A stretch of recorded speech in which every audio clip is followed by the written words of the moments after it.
So picture this for a second. Um, you are sitting in a massive stadium, or, maybe you're just on your couch looking at the television screen. Right, just watching the game on a Sunday. Yeah, exactly. And it's the fourth quarter of a championship game. The tension in the air is like practically thick enough to cut with a knife. Oh, absolutely. Everyone's on the edge of their seat. Right. And the star player, this multi-million-dollar athlete, the person everyone came to see, makes a sudden break for the ball. They pivot, they plant their foot, and then bam, they go down. The absolute worst case scenario for a fan. It really is. They're clutching their hamstring, their face is totally twisted in agony, and the whistle blows. Instantly, the medical staff rushes the field. But I want you to think about what happens on the broadcast itself. Right, the commentators. Exactly. The commentators don't talk about how brave the player was for running until their muscle literally snapped off the bone. I mean, they don't praise their moral fortitude, do they? No, not at all. They instantly bring up the replay. Yeah.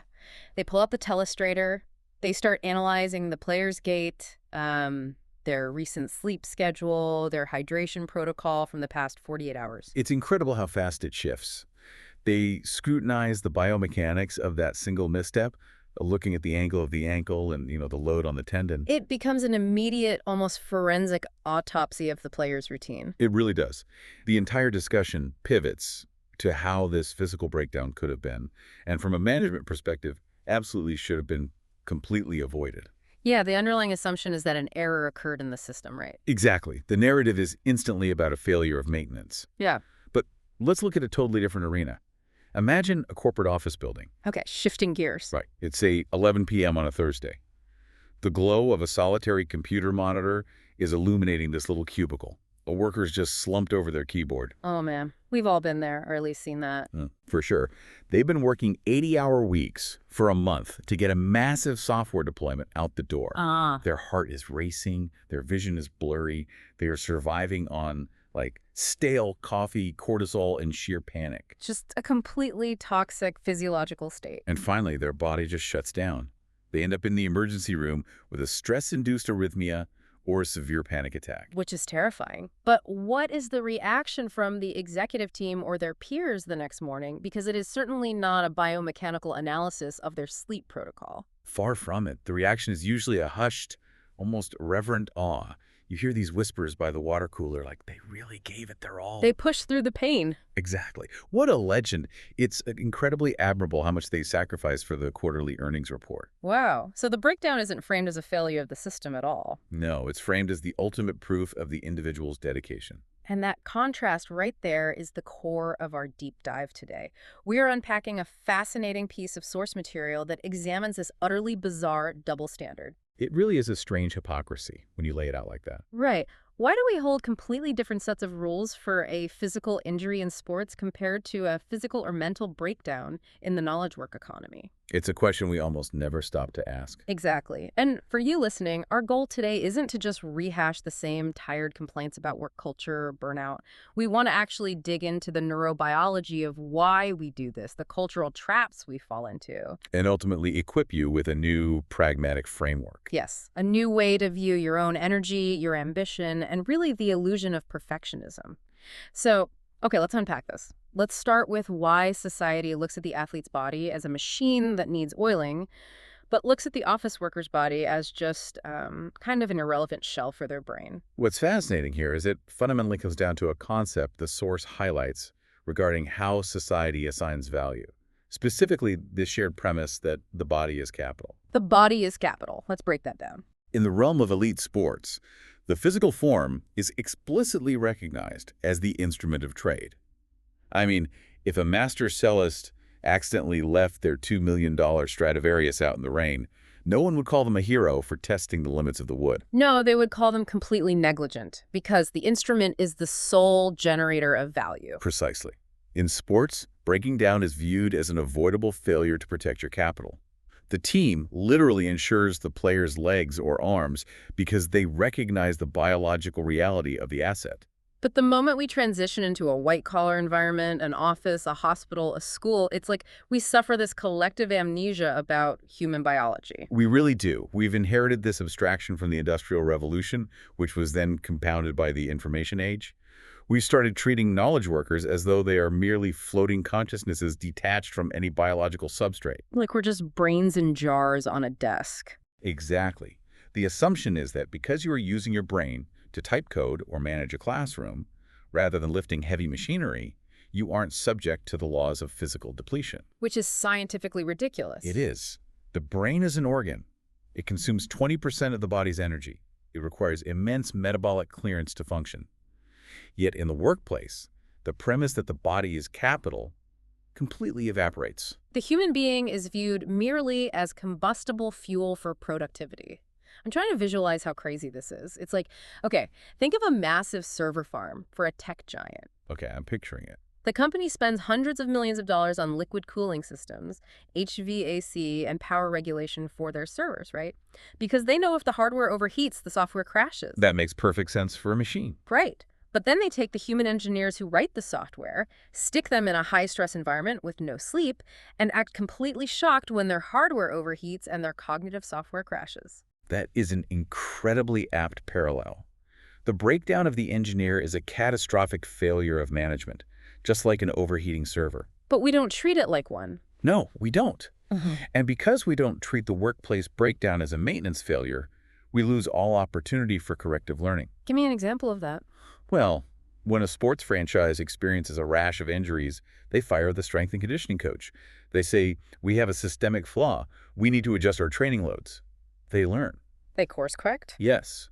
But when work breakdowns are treated as folklore and legends of heroic sacrifice, the system never course corrects. Because nobody wants to correct a legend. You're supposed to emulate it. I mean, if the person who ended up in the hospital gets the promotion and all the praise, the lesson the rest of the office internalizes isn't, let's be careful next time. Not at all. It's, to be valued here, I must also be willing to destroy myself. We incentivize the destruction of our own human capital. It's wild. And this decoupling of hard work from the biological reality of sustaining that work leads us into very dangerous territory. It shifts the metric of success from the actual quality of your output to the visible quantity of your suffering. Right. If you didn't bleed for it, society questions if you really worked for it. Exactly. Which naturally begs the question of how we actually arrive at that breaking point. Because it's rarely just one bad day, right? We're talking about a slow creep. A very insidious creep. Yeah. And the source material spends a lot of time on this timeline of toxicity. There's an argument made here that I actually struggled with at first. The text argues that long-term overwork is significantly more dangerous than a sudden, short-term sprint that ends in a crash. Which runs counter to how most of us think. Totally. Intuitively, that feels backward to me. Like, if someone has been grinding out 60-hour weeks for a decade and surviving, don't we usually view them as highly resilient? Doesn't the fact that they haven't broken yet mean their system is stronger than the person who burns out after a month? That is the standard societal assumption, yeah. We equate the endurance of chronic stress with innate strength. But the biological mechanisms outlined in the text paint a much darker picture. Okay, so what's really happening? What we label as resilience in the long-term overworker is often, biologically speaking, a state of profound numbness. It is the systemic downregulation of the body's warning systems. Okay, wait. Break down that mechanism for me. What do you mean by downregulation? How does the body actually go numb to stress? Let's look at the nervous system. When you overwork for a single day or even just a stressful week, your autonomic nervous system reacts exactly as it should. It perceives a threat, say a massive deadline. Right, the classic fight or flight. Exactly. It shifts into a sympathetic state. Your adrenal glands pump out adrenaline and cortisol. Your heart rate variability drops. Your muscles tense. Crucially, your conscious mind registers this. You feel exhausted. Your body's yelling at you to stop. Yes. Your limit sensors are screaming at you to rest. So the parasympathetic system, the rest and digest mode, can take over and clear those stress hormones out of your blood. So a short-term crash is basically the body's circuit breaker tripping exactly when it's supposed to. It shuts the power off before the house burns down. Correct. That's a healthy response to an unhealthy situation. But chronic, long-term overwork forces the body into a state of continuous allostatic load. Meaning you never flip back to the rest and digest mode. You never allow the parasympathetic system to engage. If your body kept those alarm bells ringing at full volume for 10 years, the sheer neurochemical overload would literally kill you. So to survive, your body adapts. It just turns the alarm off. It begins to downregulate the receptors for those stress hormones. Your brain literally dulls its own capacity to perceive fatigue. You stop feeling the exhaustion in the same acute way. You start absorbing this highly toxic, hyper-aroused state as your new baseline normal. Oh, wow. It's like living right next to a busy train track. I like that analogy. Let's hear it. For the first month, every time a freight train goes by at 3 a.m., you jolt awake. You're exhausted. But after 5 years, you sleep right through it. You don't even hear the train anymore. Your brain has completely filtered it out. That's exactly how neuroadaptation works. But here's the catch. Just because you can't hear the train doesn't mean the physical vibrations aren't slowly cracking the foundation of your house. That is the exact danger. You lose the ability to accurately gauge your own systemic depletion. You think, I can handle a little more, because the internal dashboard that normally flashes red has been disconnected. You're flying blind. You really are. This is why the long-term breakdown is catastrophic. When the veteran worker, who has been numbing their sensors for a decade, finally hits the absolute biological limit, the collapse isn't just needing a long weekend to sleep. What does it look like then? It manifests as a severe autoimmune condition, a major cardiovascular event, or profound clinical depression. They drove the machinery thousands of miles past the red line because they were blind to the gauges. That completely flips the script on how we view corporate endurance. That ironclad resilience everyone praises is actually just sensory deafness. It's terrifying when you realize that. It is. But what makes this so insidious is how complicit society is in all of this.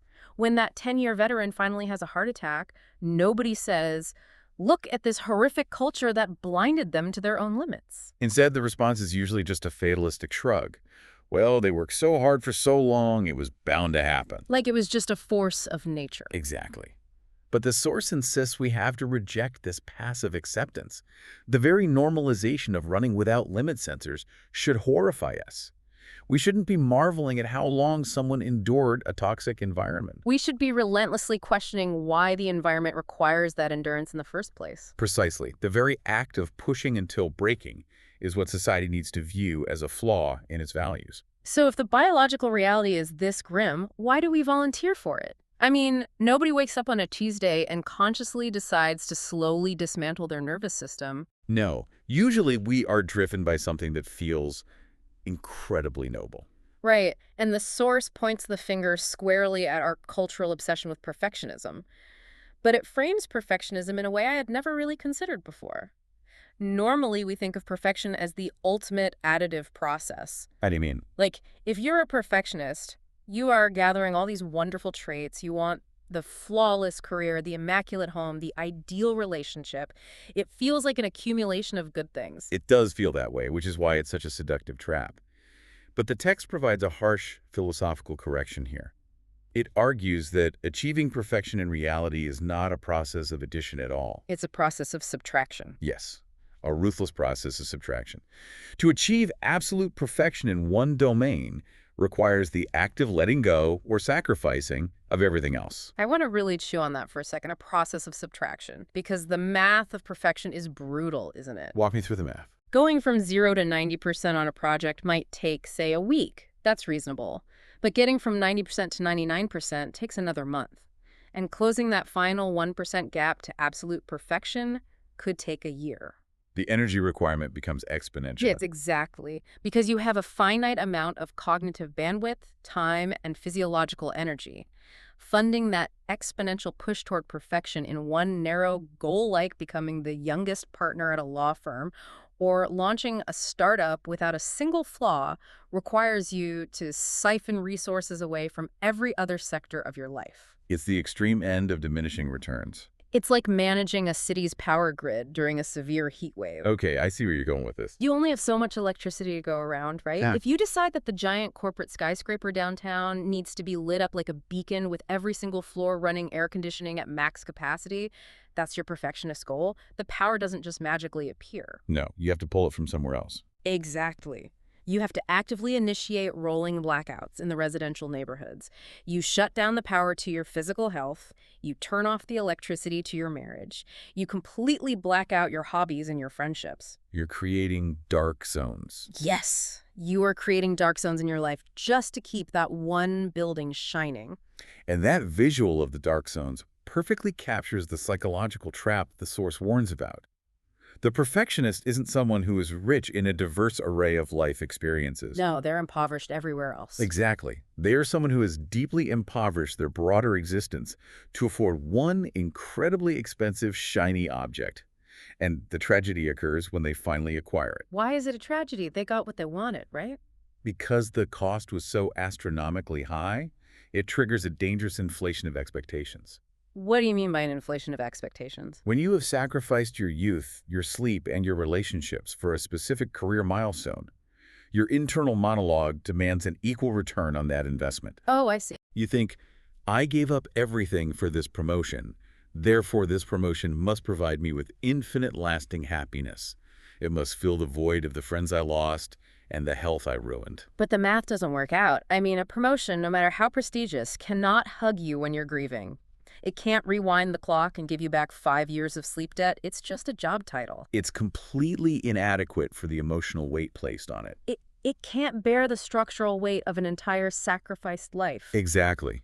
And when the realization hits, when the expectation of ultimate fulfillment collides with the reality of an isolated, narrow achievement, the inevitable result is profound exhaustion and emptiness. You're standing at the top of the mountain, but you're entirely alone. Alone, your oxygen is depleted, and you realize the view isn't worth the sheer amount of life you left on the trail behind you. I know there are people listening to us right now who are nodding along because they are feeling that exact emptiness. They chased the perfect GPA, the flawless performance review, the perfect societal image. They got it, and they just feel hollow. It's a very common, very painful realization. But this leads to a really difficult pivot. If perfectionism is a destructive, subtractive process, what do we do with our natural drive? That's the million-dollar question. Because I can hear the objection right now. Okay, maybe perfection is toxic, but what about just being ambitious? Is it wrong to want to build things, to advance, to achieve?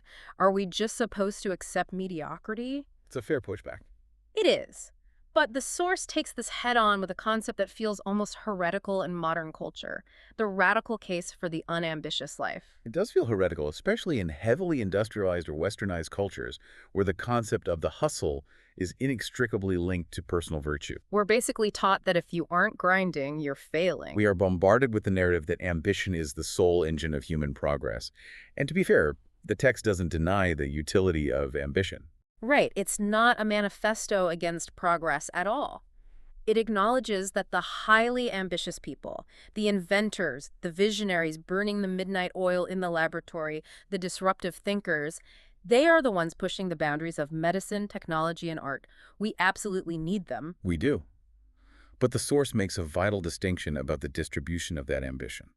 Here's where it gets really interesting. It argues that while ambition is necessary for macro-level societal advancement, a society where every single individual is expected or pressured to be fiercely ambitious creates a fundamentally suffocating environment. It turns the entirety of human existence into a relentless, unsustainable pressure cooker.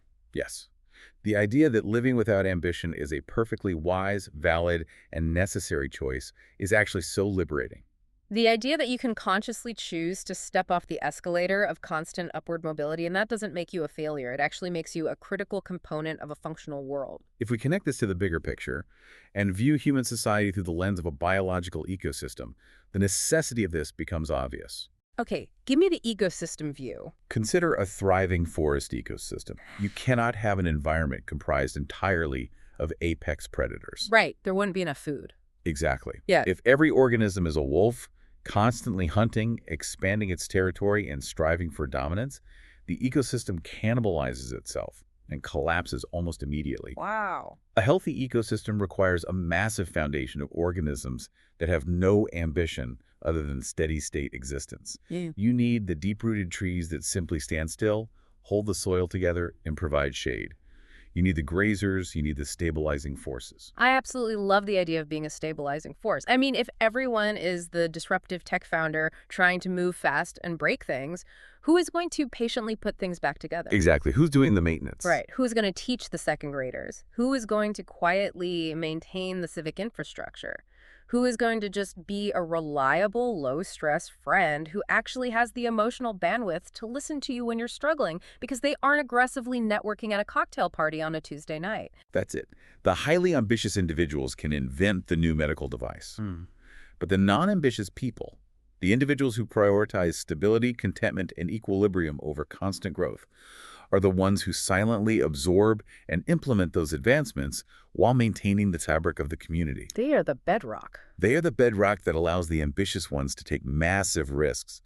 The dysfunction arises when a culture begins to penalize standing still, when we conflate value purely with momentum. We make people feel incredibly guilty for not having a 5-year plan to dominate their industry. I Yeah. mean, you go on professional networking sites, and it's just a wall of people humble bragging about their 80-hour grinds.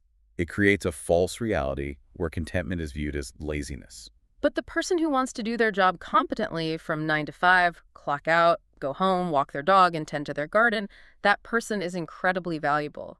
The pressure to perform ambition is what exhausts so many people. They don't actually want to be the CEO, they just fear the social stigma of appearing content. Relinquishing the need to perform ambition for society's gaze is a profound act of reclaiming your autonomy. It is recognizing that maintaining your own equilibrium is a valid, necessary contribution to a world that constantly feels like it's spinning out of control. Okay, let's look at the practical fiction of this. Let's say I'm fully on board. I want to drop the perfectionism. I want to embrace my lack of aggressive ambition, and I just want to protect my energy. Sounds like a solid plan. But then I walk into the office on Monday morning. I see a coworker who is clearly drowning in their workload. Or my manager comes to me and says, "We're really behind on this client deliverable. I need you to stay late." We are social creatures. We have empathy. We inherently want to be helpful. Of course. How do we balance this new philosophy of fierce self-protection with our natural desire to be good, supportive people? Because a superficial reading of this could sound incredibly selfish, like, "I got mine, good luck with your deadline." It is a critical nuance to explore. If misunderstood, the philosophy sounds like a mandate to become callous. But the source material, which is deeply rooted in Japanese cultural sociology, makes a very precise distinction between toxic self-sacrifice and the concept of ninjo. Let's unpack ninja, because I think understanding the cultural weight of that word is really important here. Ninjo roughly translates to human feeling, empathy, compassion, or the natural spontaneous sentiment to aid someone in distress. It is viewed as a beautiful, fundamental part of our humanity. We are biologically wired for connection and mutual aid. So helping people is good. We're not abandoning that. Not at all. However, ninjo is distinct from giri, which translates to social obligation or duty, the rigid expectations placed upon you by a group or hierarchy. Ah, I see the collision coming. The problem in high-stress corporate environments is that management often conflates the two. They weaponize ninjo to enforce giri. They use the language of empathy to extract unpaid labor. Yeah. We're a family here. We need you to be a team player. They manipulate your natural biological desire to be a supportive human being into a mechanism for your own exploitation. Exactly.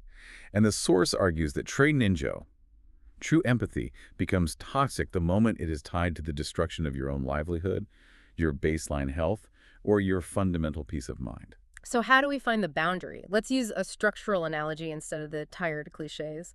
Think about a naval ship. I'm listening.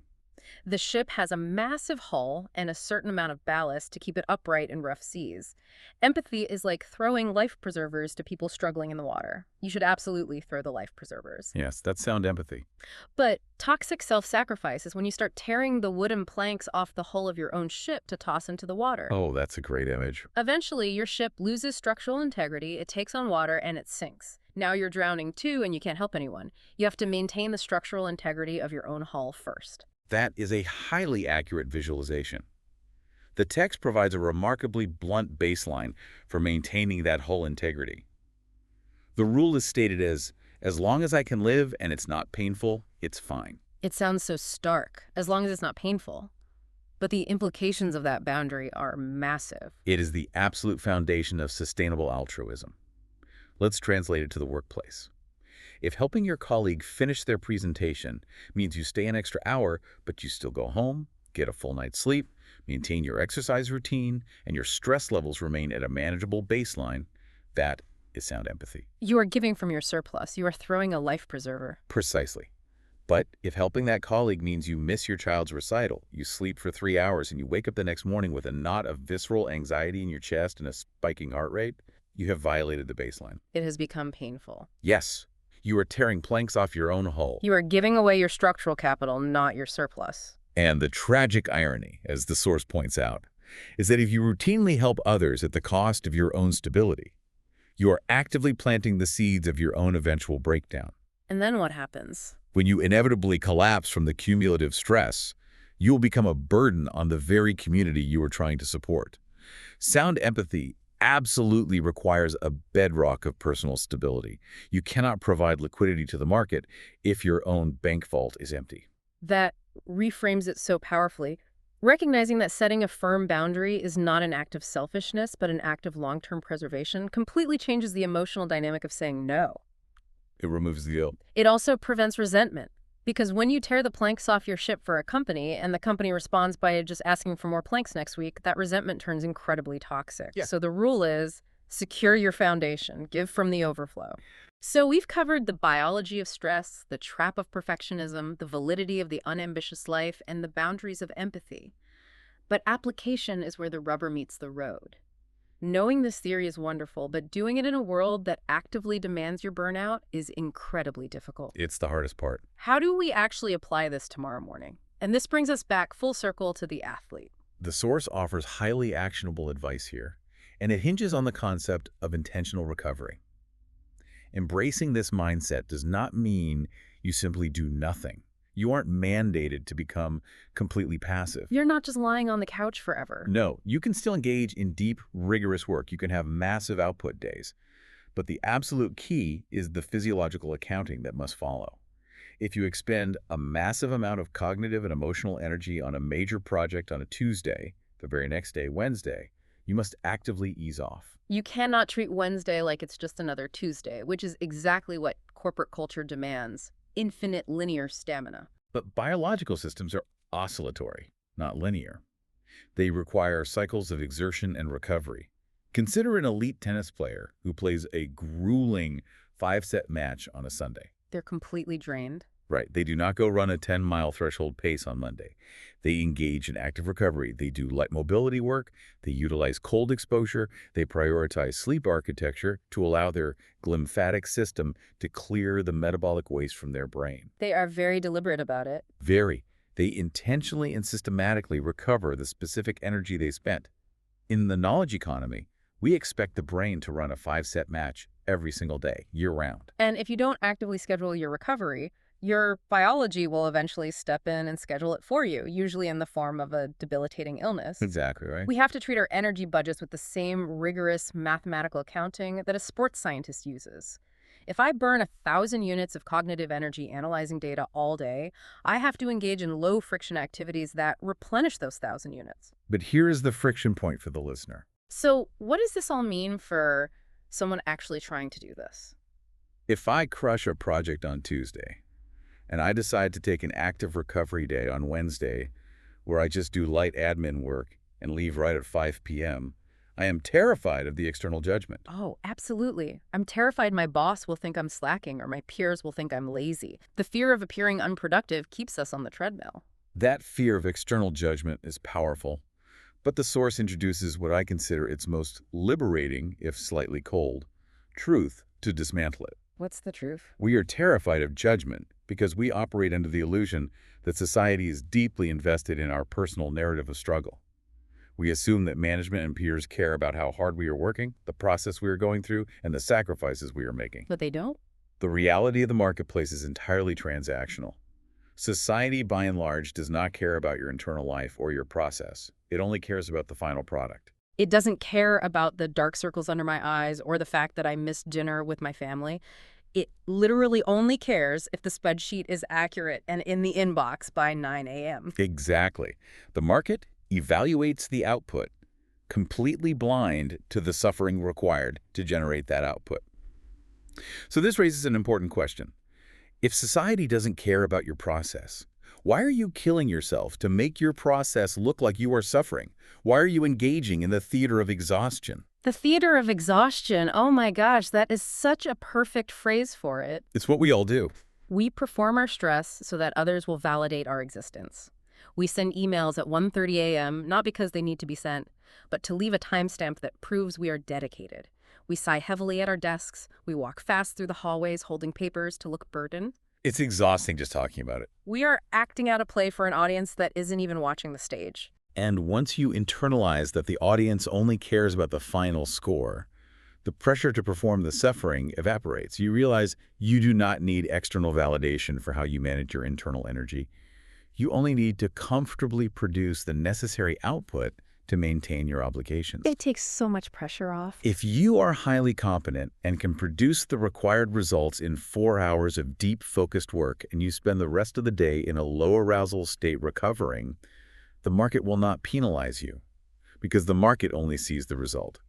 You do not owe your employer your suffering. You only owe them the agreed-upon deliverable. That is a total paradigm shift. You do not owe anyone your suffering. If you can get the job done without destroying your nervous system, you don't have to pretend to be drowning just to fit in with a culture that fetishizes drowning. You can just quietly be competent, healthy, and rested. Exactly. But it takes immense courage to stop performing stress because you have to let go of the martyr identity. And being a martyr feels important. It strokes the ego. It does stroke the ego. But as we discussed with the long-term breakdown, the pedestal of the martyr is a very lonely place, usually located in a hospital room. Relinquishing that identity is the ultimate act of reclaiming sovereignty over your life. Which brings us to the ultimate takeaway from this deep dive. Our mission was to equip you with a new framework, and here's the distillation of it all. We need to adopt a radically new personal standard, summed up in the phrase, breaking is a shame. Yes. And I want to be incredibly precise here because the text makes it clear this is not about victim blaming. It's not about pointing fingers at a colleague who burns out and saying, shame on you for being weak. Absolutely not. It is an entirely internal standard of self-stewardship. It is recognizing that your biological body, your cognitive function, and your peace of mind are your absolute most valuable assets. Failing to protect them is a failure of your own management. Just like the elite athlete, we must train ourselves to catch the microsignals of system failure before the catastrophic snap of the hamstring. Before you end up in the emergency room. Exactly. We have to reconnect those limit sensors we've spent the last decade numbing. When you experience persistent fatigue that a weekend doesn't fix, when your cognitive load is so high you have to reread the same email 5 times, when you snap at your partner for asking a simple question like you're diffusing a bomb, those are not signs that you need to push through with more caffeine. No, those are the autonomic nervous system's check engine lights flashing red. They are biological mandates demanding that you institute an immediate recovery protocol. We have to start listening to them again. And the final synthesizing thought we can draw from all this is a fundamental reevaluation of our life's trajectory.